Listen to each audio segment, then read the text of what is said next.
If the character is driving the plot, then you're usually on your way to creating drama. If it's the other way around, if the plot is driving the character, you may end up with melodrama. The function of the play, of the story, is to reveal the true fundamental nature of the character, and ultimately, usually, to change something important about who that character is. Characters that work best dramatically tend to be those who are strong-willed and know what they want, even if they're wrong. They think they know what they want. So that's question number one, the most important question. Who are you? We started in the exercise today with, I asked you to use people you know, which was a shortcut to understanding who the characters are. Question number two is about setting. And the question is, where are you? You can find a lot of story action by making specific choices about the physical world and what's in it. Think visually. Look for the truth in objects and physical elements. The physical life of a scene is often an overlooked source of story information. So that's question number two. Where are you? Number three is about time and circumstance, and the question is, when are you? Make specific choices. Know what's happened just before the scene begins. Know how those circumstances affect the character's entrance to the scene and the character's behavior during the scene. When are you? Question number four is about the social, political, and economic life of the characters. And the question is, what's your situation here and now? What's your situation here and now? The character's behavior in the scene will be affected by their relationship to each other and also by the context in which they're interacting. The social realm, sometimes the economic and political realm. When we talk about politics and drama, we're often talking about not necessarily institutionalized politics, but personal power. In any relationship, somebody's got the power, somebody doesn't. Question number five is about the physical and emotional life of the characters, and the question is, how do you feel? That's a question that doesn't get asked often enough. Drama is primarily an emotional experience for the characters and ultimately for the audience. It's easier to put yourself into your character's shoes when you can relate to the character emotionally. Question number six is about the intellectual. I'm sorry. How do you feel? How do you feel? I'm sorry. How do you feel about what? How do you feel? How do you feel physically? How do you feel emotionally? Happy, grieving, whatever, right? I asked you that question during the warm-up. Yeah. Question number six is about the intellectual life of the characters, and the question is, what are you thinking about? What are you thinking about?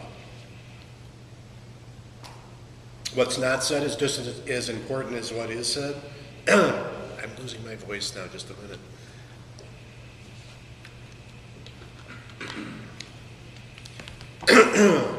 This is dramatic action. My objective is to give you information. My problem is that my voice is going, and my motivation is that I want to give you this, is your understanding of playwriting. What's not said is just as important as what is said. What's not said is, we talked about it with Casey, is the subtext. What is said is called the text or the dialogue. But what's on the character's mind? Important question. Particularly, it's a good way to understand how the character will behave when the scene begins. Question number 7 is about objective or desire. And the question is, and this is a really important question, what do you want from the other character?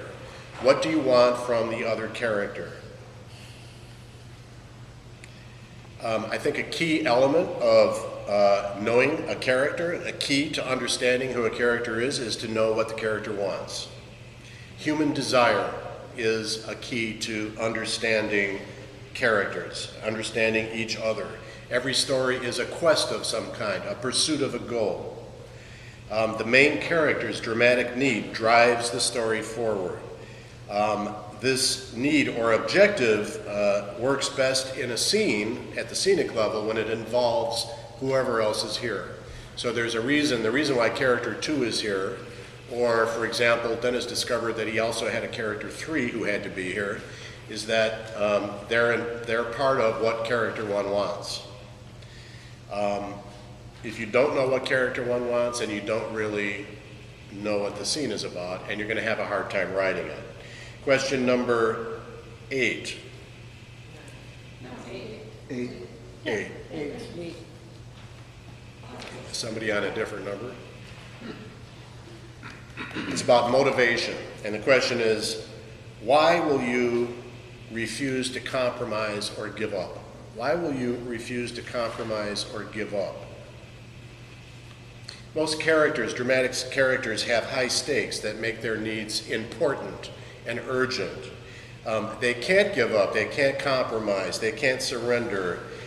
They'll fight to the end to get what they want because there's something really vital at stake.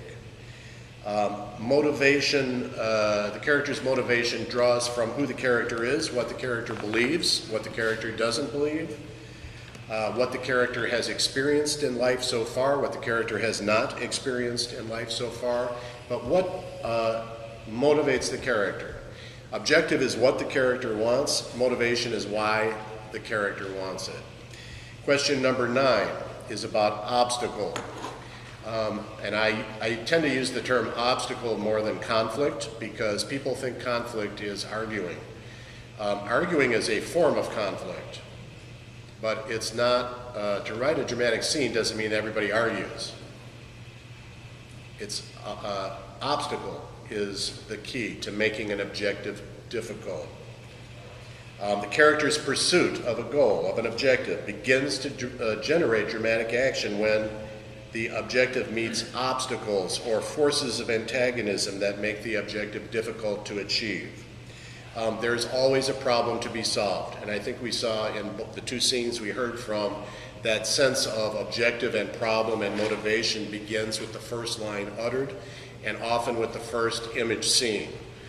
We saw somebody sitting alone in a funeral parlor, looking at the chairs, staring at the chairs. We saw somebody else looking out a window. We had some interesting opening images that suggested objective, problem, and something going on, something at stake.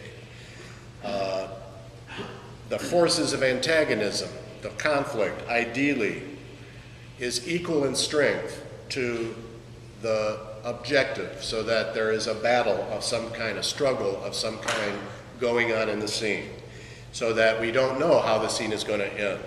If there's very little conflict, then we know the character is going to achieve the objective. If there's so much conflict that it would be impossible to achieve the objective, we know the character won't achieve it. Either way, we can predict the outcome of the scene, and we may lose interest. What keeps us engaged is not knowing how the scene is going to come out. The outcome is unpredictable. Technically speaking, the function of a dramatic story is to make the audience worry.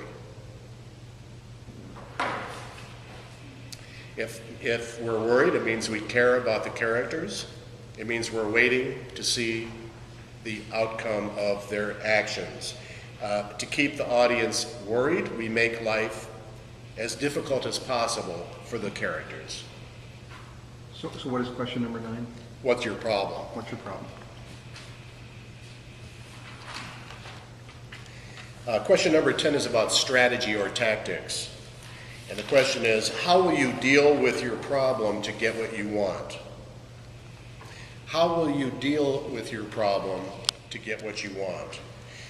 Characters take different steps to achieve an objective. This generates a variety of behavior. It shows us different sides of the character. It creates the different beats or dramatic units of the scene.